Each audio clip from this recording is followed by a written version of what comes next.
नारद तथा व्यासदेव का संवाद, श्लोक संख्या 27। शब्दार्थ, अनुवाद एवं तात्पर्य by his divine grace AC भक्ति वेदांत स्वामी श्रील प्रभुपाद। एवं कृष्णमते ब्रह्मन् न आसक्तस्य अमल आत्मनः कालः प्रादुरभूत् काले तड़ित सौदामणि यथा एवं कृष्णमते ब्रह्मन् नासक्तस्यामलात्मनः कालः प्रादुरभूत् काले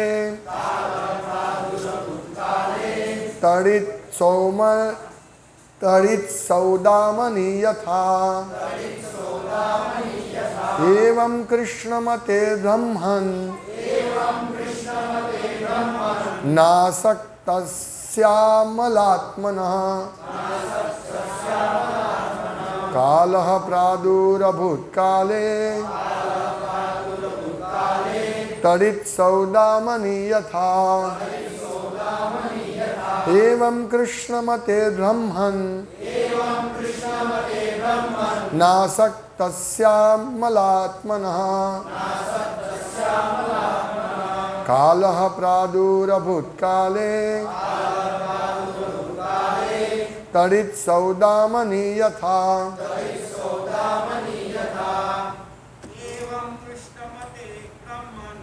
एवं कृष्णमते ब्रह्मन् न आसक्तस्यामलात्मनः कालः प्रादुर्भूत् काले तड़ित सौदामणि यथा एवं कृष्णमते ब्रह्मन्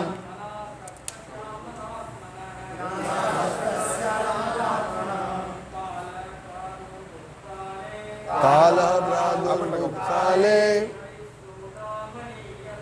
तड़ित सौदामणि यथा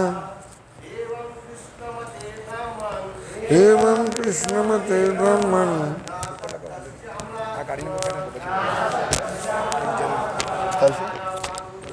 જ્યારે ક્વેશ્ચન આન્સર કરશે ત્યારે ચાર લગાડજો. બોલો ને માઇક છે આમાં ને આ કામ છે તે આમાંથી ડાયરેક્ટ અવાજ જશે. नासक्तस्यामलात्मनः कालः प्रादुरभूत् काले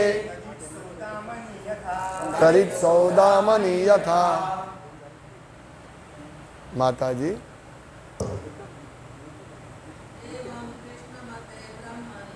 एवं कृष्णमते ब्रह्मन् नासक्तस्यामलात्मनः कालः प्रादुरभूत् काले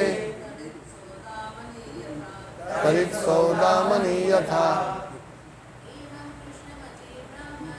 एवं कृष्णमते ब्रह्मन् नासक्तस्यामलात्मनः कालः प्रादुरभूत् काले तड़ित सौदामणि यथा. शब्दार्थ, एवं इस प्रकार कृष्णमते ही जो कृष्ण के चिंतन में लीन हो, ब्रह्मन् हे व्यासदेव, न नहीं आसक्तस्य आसक्त होने वाले का, अमल आत्मनः समस्त भौतिक कल्मष से मुक्त का,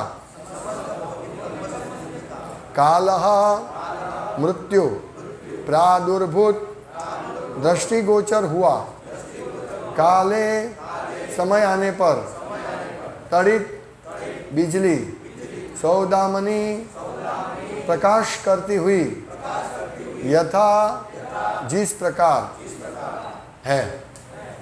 अनुवाद, और हे ब्राह्मण व्यासदेव, इस तरह मैंने कृष्ण के चिंतन में पूर्णतया निमग्न रहते हुए तथा किसी प्रकार की आसक्ति न रहने से समस्त भौतिक कलुष से पूर्ण रूप से मुक्त हो जाने पर यथा समय मृत्यु पाई। जिस प्रकार बिजली गिरना तथा प्रकाश कांदना एक साथ होता है। तात्पर्य, कृष्ण के विचारों में पूर्ण रूप से निमग्न होने का अर्थ है भौतिक कल्मश या लालसाओं से छुटकारा। जिस प्रकार किसी धनी व्यक्ति को छोटी छोटी चीज़ों की परवाह नहीं रहती, उसी प्रकार से भगवान कृष्ण का भक्त भी शाश्वत जीवन, ज्ञान तथा आनंद से युक्त भगवान के धाम जाने के प्रति आश्वस्त तथा प्रफुल्लित रहने के कारण छोटी छोटी बातों की लालसा नहीं करता, क्योंकि ये सब वास्तविकता की पुतलिकाएं या छाया मात्र होती है और उनका कोई स्थायी महत्व नहीं होता। आध्यात्मिक दृष्टि से सुसंपन्न व्यक्तियों का यही लक्षण होता है और समय के साथ जब शुद्ध भक्त पूर्ण रूप से सन्नद्ध रहता है तो एकाएक शरीर का परिवर्तन होता है, जिसे सामान्य रूप से मृत्यु कहा जाता है। शुद्ध भक्त के लिए ऐसा परिवर्तन बिजली के समान होता है और उसकी चमक उसके साथ ही उसके पीछे दिखती है। कहने का अर्थ यह है कि परम की इच्छा से भक्त का भौतिक शरीर उसी समय बदलता है और उसके आध्यात्मिक शरीर का विकास हो जाता है।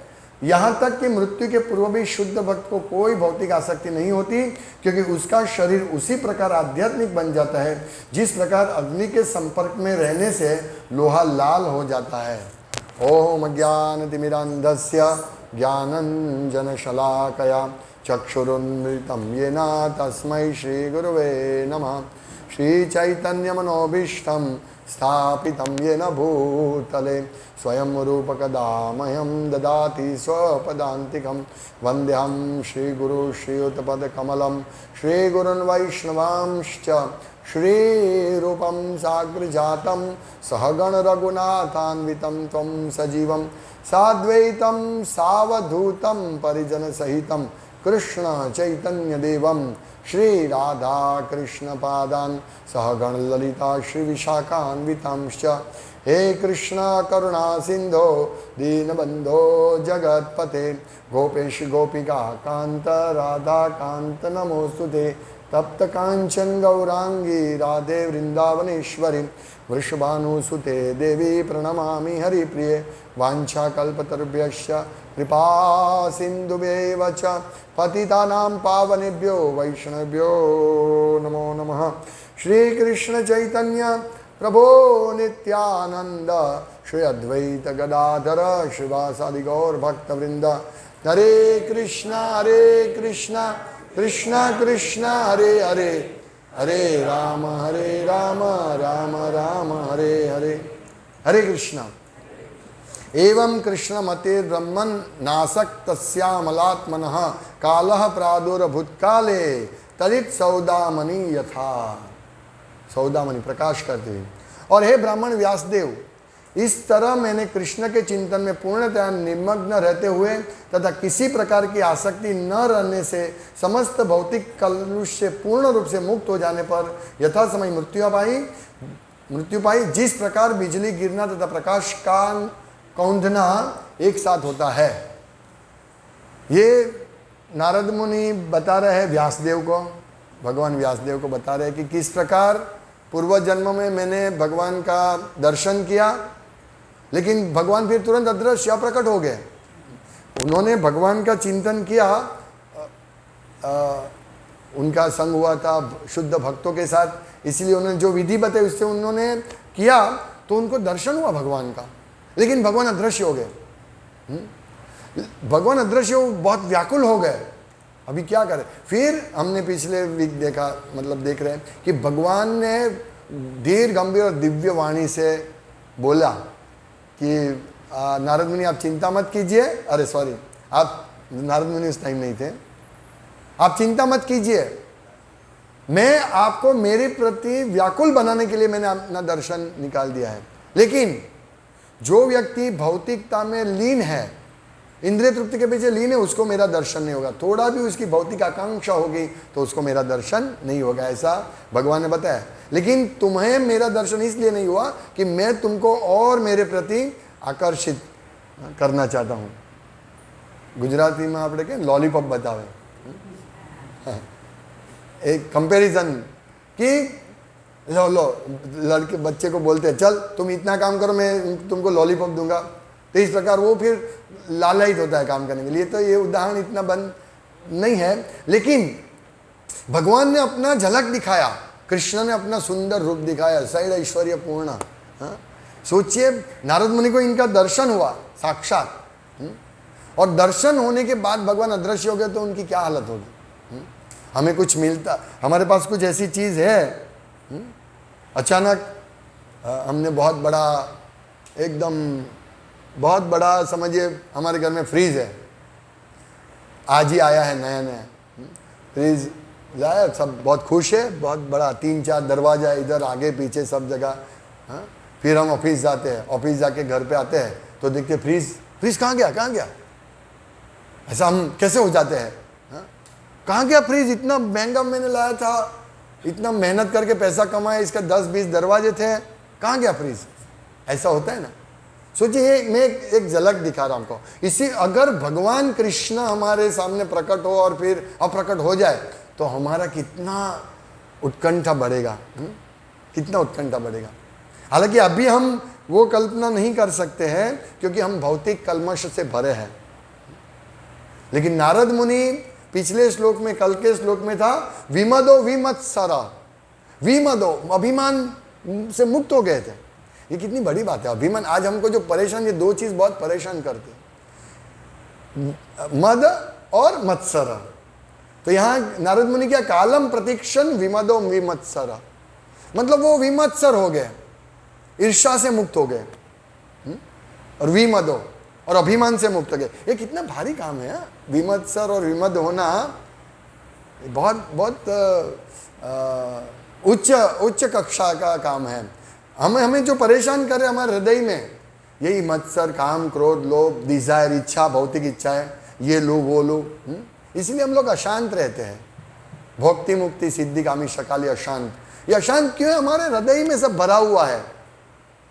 जब तक ये भरेगा, इसीलिए हमको भगवान के दर्शन का इतना महत्व तो मालूम नहीं है। लेकिन आप सब भक्त लोग, आप यहाँ आते हैं एटलीस्ट संडे को, या बहुत सारे भक्त डेली आते हैं, वीकली आते हैं, तो हमारा ये प्रोसेस है विमत्सर और विमना होना है, विमदा हमारा ये निकल जाना चाहिए। तो ये निकलेगा तो तुरंत ही हम, जैसे यहां क्या बताया है कि तड़ित सौदामणि यथा, तड़ित बिजली आती है, उसके पीछे प्रकाश आता है। तो भक्त का, शुद्ध भक्त का जब मृत्यु होता है ना, ऐसे सामान्य लोगों का मृत्यु होता है तो क्या होता है कि बहुत पीड़ा प्राप्त करते हैं, है ना। सामान्य लोगों का मृत्यु में बहुत पीड़ा होती है, लेकिन जब भक्त का मृत्यु होता है तड़ित सौदामणि, अब बिजली हुआ, उनको मालूम ही नहीं पड़ेगा कि उसका मृत्यु हुआ है, तुरंत उसको, क्योंकि उसके आध्यात्मिक शरीर डेवलप, मतलब ओपन हो गया है, खुल गया है। आध्यात्मिक शरीर की हमको प्राप्ति करनी है ना, तभी हम दूसरा जन्म नहीं होगा ना। तो आध्यात्मिक शरीर कैसे प्राप्त होगा, अगर हमारा भौतिक इच्छा ही नहीं होगा। हमारा शरीर आध्यात्मिक है, हमारे साथ, हमारे पास है, ढंका हुआ है अभी हमारे हाथ, आँख, कान, नाक सब आध्यात्मिक है हमारे पास, लेकिन ये पूरी भौतिकता से ये हो गया है, लिप्त हो गया है। वास्तव में आत्मा का पूरा सब इंद्रिय है, इसीलिए हम लोग क्या करते हैं, प्रयास करते हैं हमारी सब इंद्रियों को जागृत करने के लिए, आध्यात्मिक इंद्रियों को जागृत करने के लिए। इसीलिए हम भगवान की सेवा करते हैं, आँख से भगवान का दर्शन, कान से भगवान की कथा का श्रवण करना, हाथ से भगवान की सेवा करना, पोछा मारना, कुकिंग करना, फूल हार बनाना। ये क्यों कर रहे हैं, हमारा आध्यात्मिक इंद्रियों को जागृत करने के लिए। यहाँ क्या लिखा है कि उन्होंने बताया, नारद मुनि ने बताया कि मैं कृष्ण के विचार में पूर्ण निमग्न रहता था। यही बात बहुत इंपॉर्टेंट बात है, इसीलिए हम लोगों यहाँ अभ्यास करते हैं। पहले 2 माला, 4 माला हरे कृष्ण महामंत्र की माला, फिर 16 माला, तो ये निमग्न रहने का अभ्यास है। वास्तव में हमें प्रभुपाद कहते हैं 24 घंटा माला करना है, 24 घंटा हरे कृष्ण महामंत्र लेना है, 24 घंटा। ये कैसे होगा हमारा? अभी हम विमना, हाँ विमदा और विमत्सराना, यानी अभी हम ऐसे नहीं हैं, ईर्ष्या से मुक्त है हम। बहुत सारी ईर्ष्या हमारे अंदर है, बहुत इच्छाएं हैं, अभी अभी बहुत इच्छाएं हैं। तो इच्छा को दूर करने के लिए हमें सतत प्रयास करना चाहिए। और इच्छा तो ऐसे तो दूर नहीं होगी, चलो अभी मैं इच्छा नहीं करूँगा। मुझे इच्छा है कि मैं बाहर का आइसक्रीम खाऊं, मुझे इच्छा है कि मैं मेरा घर बहुत सजाऊं, मुझे इच्छा है कि मैं बहुत समाज सेवा करूं। ये सब जो इच्छा है, हमारी इच्छा है, तो ऐसे दूर नहीं होगी, वो दवाई करनी पड़ेगी उसकी दवा। जो इसमें बताया है कि नारद मुनि ने बताया कि मैंने कृष्ण के चिंतन में पूर्णतः निमग्न रहते हुए, उनको और कोई काम ही नहीं था, वो 5 साल का बालक था, हाँ? उनको और कोई काम नहीं था, हाँ? क्योंकि उनकी खाने पीने की व्यवस्था भगवान कर रहे थे। जंगल में से फ्रूट मिल रहा था, पानी के लिए सरोवर शुद्ध पानी, अभी 20 रुपए का बोतल लेने की उनको आवश्यकता नहीं थी, निर्मल पानी मिल रहा था, स्नान के लिए, सोने के लिए कोई पेड़ था, कोई भी धर्मशाला कहीं भी मिल सकती है ना। तो इसीलिए उनको कोई भौतिक आसक्ति नहीं थी। हमारा क्या, हम भौतिक आसक्ति में डूबते रहते हैं। हम सोचते हैं एक कबाड़ घर में है, उसमें हमने रख दिया सब सामान, इसलिए एक और कबाड़ होगा ना तो चल जाएगा, तो हमारे सामने बहुत सारा सामान है, फिर वो दूसरा कबाड़ आएगा। इस प्रकार हमारे घर में 10 कबाड़ आ जाएंगे, लेकिन सब फुल। एक कबाड़ में भी काम का चीज़ नहीं होगा, सब हम आसक्ति। मैंने एक बार बताया, महाराज बता रहे थे एक बार कि गृहस्थ भक्तों के घर से अगर कुछ भी खोलेंगे, उसमें से इतना कचरा निकलेगा, प्लास्टिक, कपड़ा, जो कुछ काम का ही नहीं है। हाँ, गुजराती में क्या है, संग्रेलो साफ काम नो। એટલે किसी को कोई फेंकने का इच्छा ही नहीं होता, सब आसक्ति होती है। ये बहुत, इसीलिए हम लोग, इसीलिए मतलब जितनी जरूरत है, आवश्यकता, ये नारद मुनि को तो क्यों नहीं आसक्ति थी? क्योंकि उनको सब व्यवस्था हो रही थी। अगर हमको खाने का, पीने का मिल जाए, रहने का मिल जाए, हाँ, और शरीर को ढंकने का मिल जाए, तो क्या चाहिए? हम देखे जाए तो ये धोती कुर्ता 5-10 साल आराम से चलता है ना? कितने का था? 1000 रुपये का ज़्यादा से ज़्यादा होगा। कब 1000 भी नहीं, 750 रुपये में धोती कुर्ता तैयार नया। तो 750 का हर 6 महीने लेंगे तो हमारे पास 3 साल में तो इतना कपड़े हो जाएंगे, फिर वही पहनते रहो। कहने का तात्पर्य बहुत कम खर्चे में हम कर सकते हैं, लेकिन नहीं, वान हुसैन का शर्ट 10,000 का शर्ट चाहिए, पैंट चाहिए 20,000 रुपये का, फिर क्रोकोडाइल के चमड़े का, मगरमच्छ के चमड़े का शूज चाहिए। फिर नारद मुनि की योजना, मतलब नारद मुनि जो उपदेश देते वो हमारे परिपूर्ण नहीं होगा। हमें कृष्ण का चिंतन करना है। अगर हम कृष्ण का चिंतन करेंगे तो ये सब हमारी भौतिक तृष्णाएं चली जाएगी, हमारे पास समय नहीं मिलेगा। भक्तों को हर रोज 2 घंटा माला करना पड़ता है, तो उसके पास समय 2 घंटा तो उसको इंद्रिय तृप्ति के लिए दूर ही हो गया ना। हाँ, कोई अगर माला करते करते टीवी देखता है तो एक अलग बात है, मोबाइल देखता है तो एक अलग बात है, तो फिर उसका वो 2 घंटा कट गया। तो यहाँ भौतिक कलमश से, लालसा से छुटकारा कैसे होगा? उसको हायर टेस्ट देना पड़ेगा। हायर टेस्ट देगा तो हम, और एक धनवान व्यक्ति होता है, बहुत धनवान व्यक्ति, तो उसके छोटी छोटी चीज से कुछ मतलब नहीं होता है, छोटी छोटी चीज वो इतना ये नहीं करते हैं। इसी प्रकार प्रभुपाद कहते हैं, भगवान कृष्ण का भक्तिश जीवन, शाश्वत जीवन, ज्ञान तथा आनंद से युक्त, भगवान के धाम जाने प्रति आश्वस्त और प्रफुल्लित रहने के कारण छोटी छोटी बातों की लालसा नहीं करता। ये बहुत महत्वपूर्ण प्रभुपाद उपदेश दे रहे हमको। अभी ये बहुत बड़ा कोई भी आदमी है, सूरत का बहुत धनी आदमी, हम देखे कोई भी, बहुत सारे धनी आदमी हैं, तो उसको 200, 500, 1000, 2000 में कोई फर्क नहीं पड़ता है, वो चला जाए, हाँ, तो कोई फर्क नहीं पड़ता। उसके वहाँ अपने घर की बात करें तो हमारा घर में पोछा है, तो पोछा फट गया है, तो हम क्या बोलेंगे? फेंक दो कोई बात नहीं, इसको क्या करेंगे, ऐसा बोलेंगे? हम पोछे, ओ नहीं पोछा है, रहने दो 10 रुपये का पोछा है, हम ऐसा नहीं करते, जानते, दूसरा लाओ, अच्छा लाओ, है ना। इसी प्रकार भक्त जो है ना, सच्चित आनंद उसको धीरे धीरे प्राप्ति होती है, शाश्वत जीवन उसको आश्वस्त है, उसको मालूम है कि त्यक्त्वा देहम पुनर्जन्म नहीं थी। जो भक्ति अच्छी तरह करते हैं ना, उसको ये आश्वासन मिलता है कि मैं मरने के बाद मुझे शाश्वत जीवन मिलेगा, शाश्वत जीवन मिलेगा। चैतन्य चरितामृत में या भागवतम में प्रभुपाद कहते हैं कि जो इस भौतिक जगत में जब भगवान आते हैं, जैसे वृंदावन में अभी आए थे भगवान कृष्णा, तो उनके साथ जो भी गोप बालक है वो कौन है? ज़्यादातर गोप बालक, हालांकि भगवत धाम से भी लेके आते हैं भगवान, लेकिन ज़्यादातर गोप बालक मुक्त आत्मा होते, बद्ध आत्मा, जो हम जैसे लोग हैं ना, हाँ, उसको दूसरा अगर हम शुद्ध भक्ति करेंगे तो हम सीधा भगवान की जहाँ लीला चल रही उस जगत में हमको ले जाएंगे पहले। प्रभुपाद ने कहा है।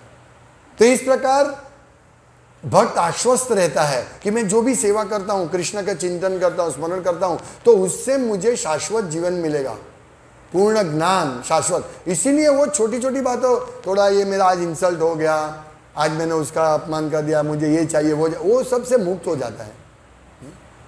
प्रभुपाद का प्रोग्राम ऐसा ही है ना कि सब बद्ध जीवों को बताना कि ये भौतिक जो जीवन है, इसको उनका एक उद्देश्य है कि भौतिक जीवन के प्रति उनको बताना कि इसके कितने दोष हैं भौतिक जीवन में। कले दोष नहीं दे राजन, भौतिक जीवन दोष से भरा हुआ है, उसमें कोई गुण नहीं है कलयुग में, ये भौतिक जीवन में। लेकिन एक गुण है कि ये कृष्ण का सतत चिंतन करना, क्योंकि हम एक के बाद एक लालसा निकलती जाएगी, कभी भी हम उससे मुक्त होंगे। और ये हमको परेशान करता है, हैंकरिंग एंड लैमेंटिंग। हम कुछ चाहिए, मुझे ये चाहिए, मुझे सतत हमारा मन, आप सोचिए कि लिस्ट बनाइए आपको क्या क्या चाहिए, सब मैं इच्छा पूरी कर दूंगा, चलो सब लिस्ट निकालो, सबके लिस्ट में 20-50 आइटम होगी। हाँ, बड़ा हो के मुझे ये चाहिए, वो चाहिए, हाँ, अच्छा घर चाहिए, अच्छा इसमें ये चाहिए, वो प्लास्टिक का सामान चाहिए, कचरा चाहिए, कचरा पेटी चाहिए, सब लिस्ट बनाओ। आराम से बैठ के सोफ़ा सेट है, उसके ऊपर टीपॉय होगा, उसके पैर लगा के मैं टीवी देखूंगा आराम से, बस ये सब की इच्छा है, भौतिक इच्छा, कलमश। लेकिन यहाँ कहते हैं कि मैं समस्त भौतिक कलुष से पूर्ण रूप से मुक्त हो जाने पर यथा समय मृत्यु पाई। तो मृत्यु में क्या है? जैसे हम घर में एक रूम से दूसरे रूम में जाते हैं तो क्या होता है? कोई फर्क नहीं होता है। ये रूम में से मैं निकल गया, हमारा 2 रूम है, तो मैं ये रूम से निकल के बाजू के रूम में वहाँ चला गया, तो यहाँ जो बैठे वो कहाँ गए, लेकिन मैं तो दूसरे रूम में चला गया। इसी प्रकार भक्तों का मृत्यु है।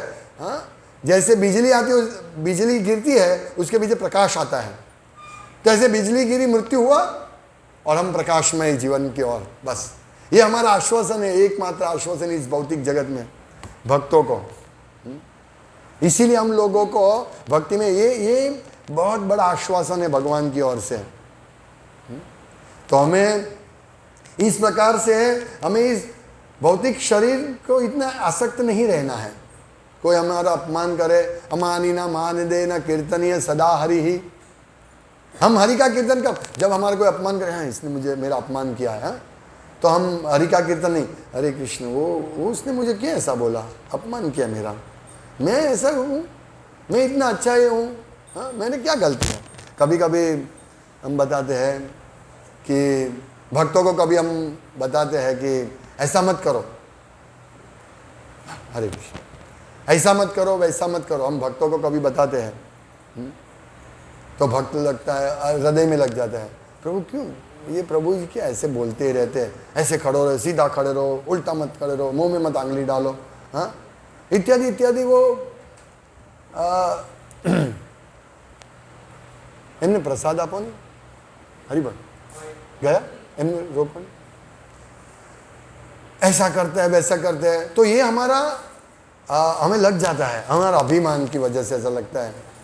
लेकिन भक्तों को तत्पर रहना चाहिए सीखने के लिए, ये बात है। कभी भी ऐसा नहीं सोचना चाहिए कि ये मुझे बता रहे, लेकिन फिर क्या होगा, अभी कोई मत्सर करेगा तो फिर उसको बताएंगे नहीं लीडर। गुरु महाराज किसी को भी बोल देते हैं, लेकिन जो उनका सुनते नहीं फिर उनको ज़्यादा बताते नहीं। इसीलिए गुरु का मुख से हमारी प्रशंसा सुनना उससे कहीं गुना, कहीं करोड़ों करोड़ों गुना अच्छा है कि गुरु के मुंह से हम गाली सुने, यानी ताड़ना। गाली तो नहीं, गुरु गाली नहीं बोलते, डांट। हाँ, गुरु के मुंह से हमको प्रसन्न, हाँ तुम बहुत अच्छे हैं, हाँ तुम बहुत अच्छी सेवा कर रहे हैं, ठीक है, रास्कल ऐसे मुंह में उंगली डालता है, हाँ जाओ मुंह धो के आओ। ये बहुत बड़ी बात है हमारे लिए, ये हमारा कलमश को दूर करने वाली बात है। ये सीखना बहुत आवश्यक है, नहीं तो हम यही कलमश से घिरे रहेंगे। अरे उसने मुझे डांटा, उसने मुझे डांटा, हाँ ये नहीं होना चाहिए। इसलिए भक्त भी कोई गलती करते हैं तो बहुत सावधान रहना पड़ता है। लेकिन अगर वो व्यक्ति सही है, आज गलती उसकी नहीं दिखाएंगे। मैं हमेशा, हम लोग सीनियर है इसलिए हमेशा हम सीनियर भक्तों को कहते हैं कि हमारा कुछ गलती हो तो बताइए। तो एक इसमें मर्यादा भी आती है, ऐसा नहीं कोई सीनियर भक्त है और उसको हम तुरंत बोल दे ए प्रभु ऐसा मत कर, नहीं, एक मर्यादा होती है जो एक अलग वो बात है। लेकिन जनरली भक्तों को प्रसन्न होना चाहिए। अगर उसकी कोई गलती दिखा रहे, खामी दिखा रहे, बहुत बड़ी बात है। तभी हम दुर्मदा, अभी हम दुर्मदा, नीरमदा बनना है, विमदा बनना है। विमदा इसमें नहीं है, कल के श्लोक में विमदा बनना है, अभिमान मुक्त। ये हमें अभिमान के हम बहुत अच्छे भक्त हैं, हम बहुत अच्छे भक्त हैं, हमारा कोई गलती नहीं है। आत्मवन मन्यते जगत में बहुत अच्छा हूं, इस प्रकार से नहीं। हमें ये कलमश से मुक्त हो गए तो हमारा मृत्यु से पहले हमको आध्यात्मिक शरीर मिल जाएगा। जैसे सुखदेव गोस्वामी, तो सुखदेव गोस्वामी का मृत्यु कैसे हुआ? अरे सॉरी, परीक्षित महाराज का मृत्यु कैसे हुआ? तक्षक नाग ने दशा उससे पहले ही उन्होंने शरीर छोड़ दिया था, शरीर त्याग, क्योंकि वो भगवान में लीन हो गए और उन्होंने बोल दिया अभी तक्षक को आने दीजिए। उनका समय हुआ और वो लीन हो गए, और लीन होके वो शरीर से निकल गए थे। उनका जो शरीर जो था वो भौतिक शरीर था। तक्षक उनका मृत्यु तक्षक कारण नहीं था। कहने का तात्पर्य हमें भी क्या करना है, हमें भी हमारा मृत्यु कब आएगा हमें मालूम नहीं है, लेकिन हमें मत्सर और मद से मुक्त होना है, धीरे धीरे अभ्यास करना है। इसीलिए जैसे पिछले रविवार को, उससे पहले भी हमारे लीडर सब बर्तन साफ करने में लगे थे। इसीलिए पोछा मारना, मिनियल सेवा करना बहुत जरूरी है सभी भक्तों को। चाहे हम कितना भी प्रगति करें, हम कितना भी उच्च लेवल पर हो, हमें ये बहुत जरूरी है मिनियल सेवा। बर्तन सफाई करना, पोछा मारना, भक्तों की सेवा करना, ये जरूरी है।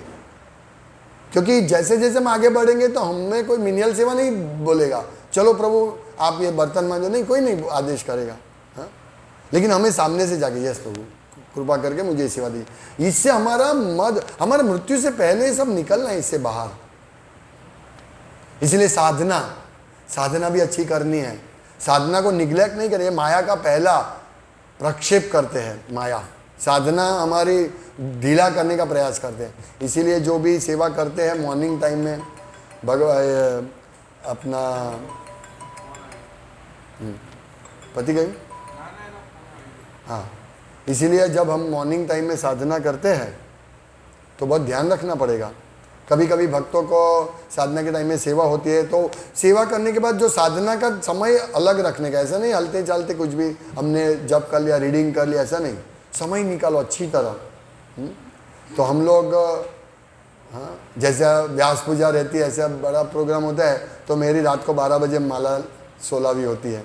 लेकिन माला को दूसरे दिन स्किप मत कीजिए, कुछ ऐसा सेवा एडजस्ट कीजिए कि हमारी अच्छी तरह साधना हो। ये भी बहुत महत्वपूर्ण है। ऐसे सेवा भी करनी है, ऐसा ये बैलेंस करना हमें सीखना है। बैलेंस कैसे कैसे करने हैं। तो शुद्ध भक्त के लिए प्रभुपाद कहते हैं परिवर्तन बिजली के समान होता है और तुरंत ही हमारा एक शरीर से दूसरे। तो हम सब बड़े भाग्यशाली है, भगवान का हमारे ऊपर सीधा कृपा है प्रभुपाद के मार्फत, हमारे गुरु के माध्यम से। हाँ, तो हम ये मौका नहीं गंवाना है। हमें सेवा जोर शोर से करनी, मतलब पूरे उत्साह के साथ सेवा करनी है, पूरे उत्साह के साथ साधना करनी है। और जल्दी जितना हम अच्छी सेवा करेंगे, जितना हम अच्छी साधना करेंगे, आप खुद देख लो। आप स्वयं देख सकते हैं कि अगर कोई आपको सम्मान देता है या कोई आपका अपमान करता है तो हमारा कैसा भाव रहता है, वो देखेंगे तो हमें मालूम पड़ेगा कि हमारा मद और मत्सर कितना दूर हुआ है, हमारा प्रगति कितना हुआ है। नारद मुनि ने कहा कि मैं संतुष्ट, विनम्र तथा ईर्ष्या द्वेष रहित होकर सारी पृथ्वी पर विचरण करने लगा, पूर्ण रूप से संतुष्ट। कैसे? वो सतत भगवान का चिंतन करते थे। तो हमें साधना से हम भगवान का चिंतन कर सकते हैं। हम भगवान की कोई भी सेवा करते हैं तो हमारा चिंतन भगवान की सेवा में रहता है। हम लोग हर रोज यहाँ सेंटर से घर पे जाते हैं तो हम हर रोज ये दशावतार स्तोत्र गाते हैं, तो हमारा पूरा रास्ता निकल जाता है ना। इसी प्रकार कुछ ना कुछ, किसी को श्लोक मोड़े करवा दिए, इस प्रकार किसी न किसी तरह सेवा करते करते हम लोग, हमारा पूरा चिंतन, हम ऐसे तो नारद मुनि की उच्च अवस्था में तुरंत तो नहीं आ जाएंगे, हाँ, कि तुरंत ही हम ये हो जाए। जैसे आज वो श्लोक था, अभी हमने सुबह मंगल आरती में कहा सर्वधर्मान परित्यज्य मामेकम, तो ये श्लोक इतना कंठस्थ हो जाता है कि जब हम सोते हैं उठाते हैं, उठो और हमको बोले सर्व धर्मान परित्यज्य, मतलब सर्व बोले तो हम पूरा श्लोक बोल दें। ऐसी हमारी चेतना होनी चाहिए। हरे कृष्णा, कुछ भी होगा हरे कृष्ण, हाँ, गोविंदा हरे कृष्ण, हाँ, ये टेस्ट है। गिरते कुछ भी होते हुए अगर हम हरे कृष्ण बोलते हैं तो ये हमारा प्रगति है।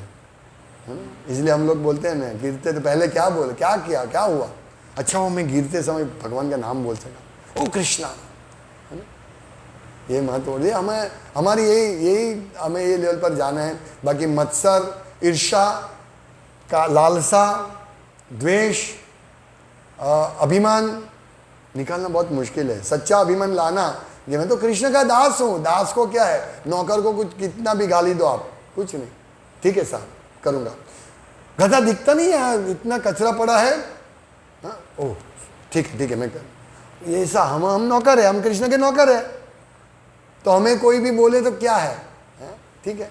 ये बोलना आसान है, बोलना आसान है, करना मुश्किल है कभी, हाँ। इसका ऐसे तो बहुत सारे हम लोग ऐसे, हाँ नहीं अभी हम, लेकिन जब सो जाते हैं तो कोई हमारे ऊपर पानी डाल देगा, तब मालूम पड़ेगा वो कृष्णा बोलते हैं या कुछ गाली बोलते हैं। टेस्टिंग करो एक भी जानू, पानी नाखी दो, खबर नहीं पड़ती, पानी नाखी दी दो। तो धीरे धीरे ऐसा हमें अभ्यास करना है, अभ्यास, ये अपने आप आएगा। हम प्रयास करना, हमें सिर्फ प्रयास क्या करना है, अच्छी तरह भगवान की सेवा करें, भगवान की साधना करें, भक्तों का संग करें। ये भक्तों का संग महत्वपूर्ण है। हमको कौन ये सिखाएगा, भाई तुम्हारा निर्मत्सर दूर हो जाना चाहिए, हाँ? तुम्हारा अभिमान दूर होना चाहिए, इसके लिए तुमको अच्छी माला करनी पड़ेगी, अच्छा रीडिंग करना पड़ेगा, मंगल आरती हर रोज करनी पड़ेगी। कौन सिखाएगा? भक्तों सिखाएगा।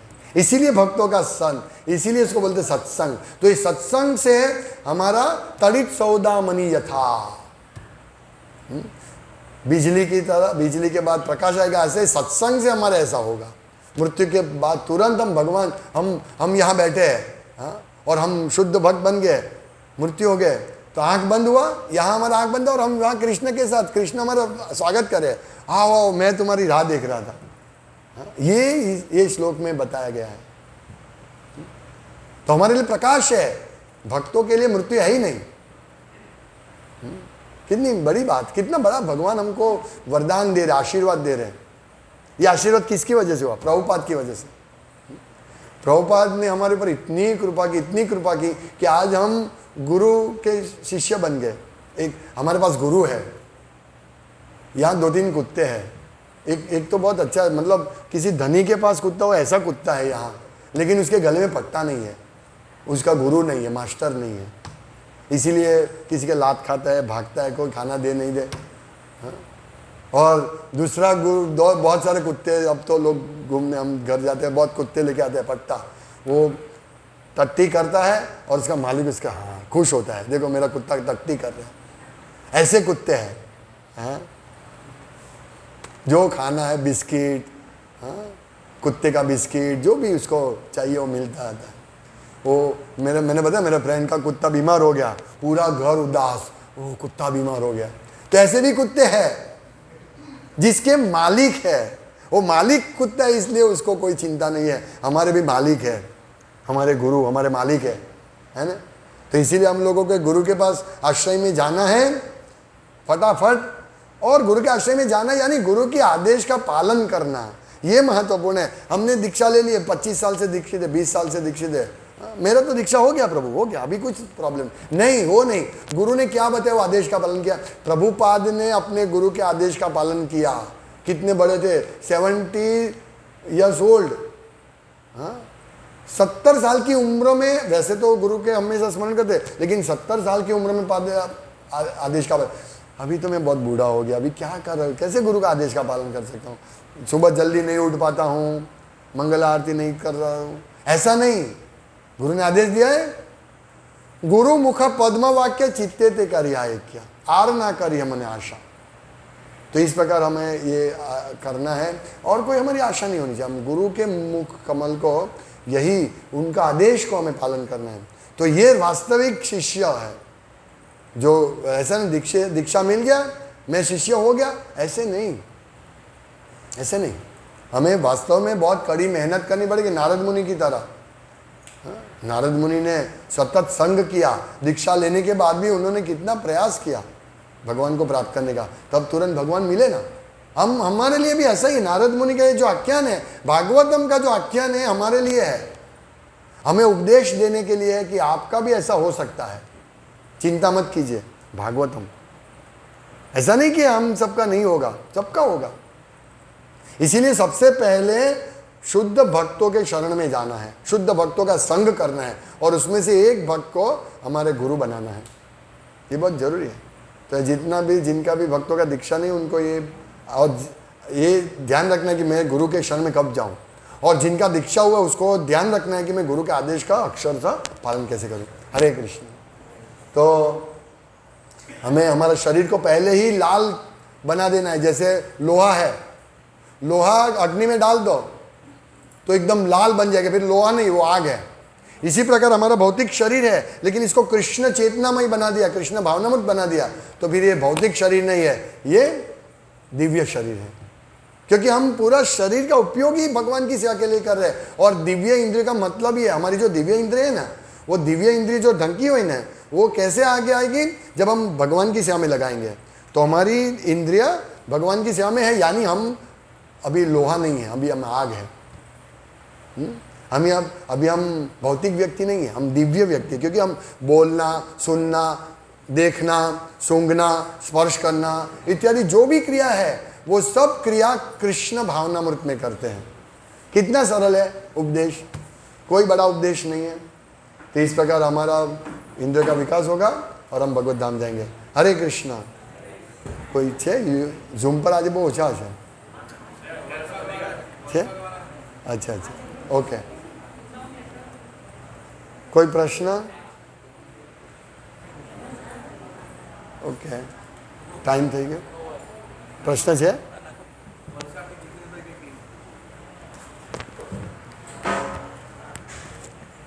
हरे कृष्णा। નથી આવતું જો ને, તમે શું કહી દેજો ને? હરે કૃષ્ણ। નથી સંભળાતું।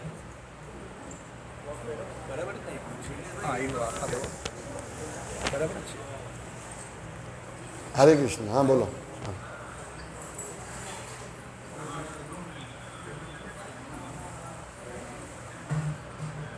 साधु साधु।